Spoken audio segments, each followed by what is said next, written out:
Connect with your kids by speaking their love language. Please hit the like button and subscribe. The concept of the 5 love languages is probably not new to you. The idea is that we all give and receive love differently, and those different ways tend to fall into 5 different categories. Where we get tripped up and disconnected, particularly from a romantic partner, is when we give love through our language but they receive love in a different way. You think showering them with gifts will make them feel all warm and fuzzy, and meanwhile, they're like, if she really loved me, she'd make more time for me. Although identifying and learning about the love languages of you and your partner is a good idea, Britt Cowgill of Lucy's List writes that it can also be incredibly helpful to know your child's love language. Here's what she says about Gary Chapman's book The 5 Love Languages of Children. Parenthood, according to Chapman, is really a project in meeting a child's need for love. When you fill your child's proverbial emotional tank, which you do by speaking her love language, not your own, you're setting her up for success. A child with a full love tank can respond to parental guidance without resentment. How to identify their love language? First, to refresh your memory, the 5 languages are: words of affirmation, acts of service, receiving gifts, quality time, physical touch. If you're not sure which love language your child is most fluent in, and they're over age 9, you can have them take a quiz online to find out. There are instructions with the quizzes for how to approach it and make it fun, depending on the child's age. While you're there, you can take one, too. If they're in the 5 to 8-year-old age group, a quiz isn't the way to go because they can't accurately verbalize their love language. Instead, the 5 Love Languages website offers these tips. Ask him or her to draw or call out some ways parents love their children.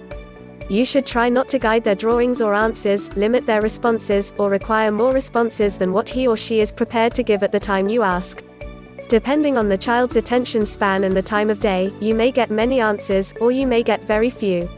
If it seems like slow going, then you may want to secretly explore the subject of love with your child for a week or so until you can deduce what he or she perceives as love. You may find yourself reading books or watching programs with your child and asking the question, how do you know that mommy or daddy loves that little boy or little girl? Or you may intentionally experiment by expressing love in each of the 5 ways over a week's period of time.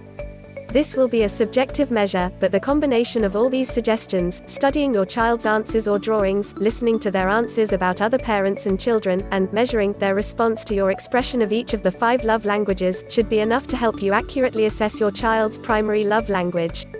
And if they're under 5 years old, they probably haven't developed a fluency in one particular love language yet.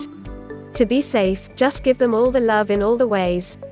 Identifying your child's love language can be helpful for finding little ways to show them extra affection in a personalized way. Cowgill compiled a bunch of great ideas for us that are geared toward each of the 5 languages: physical touch, words of affirmation, quality time, acts of service, and gifts. Those last 2 are especially helpful in breaking down how to speak the language without, just doing everything for them or flat out spoiling a kid. It's also helpful to know that whatever love language they speak is also the language they are most likely to feel hurt by. Roughly grabbing the arm of any kid isn't good, but it's more devastating for a child whose love language is physical touch. And overly critical words or a harsh tone of voice will more deeply hurt a child whose love language is words of affirmation.